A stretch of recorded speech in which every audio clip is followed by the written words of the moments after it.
Alis na kami. Talagang naayos na. Ayan.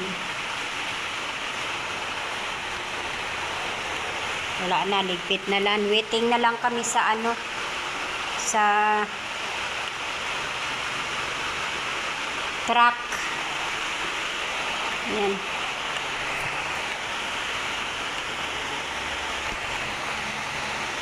Ayan na siya.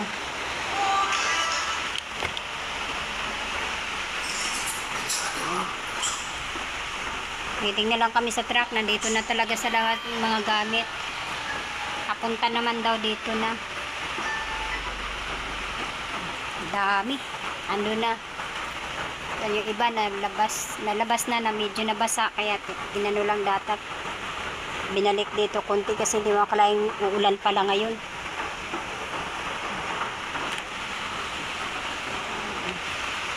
Ang nakarami naman ito yung mga abubot lang. Yung magagaan na lang naman to. Yung isa ko alaga yung nakabantay na sa gate. Okay guys, thank you for watching. Sana tumigil na tong ulan. Bye bye.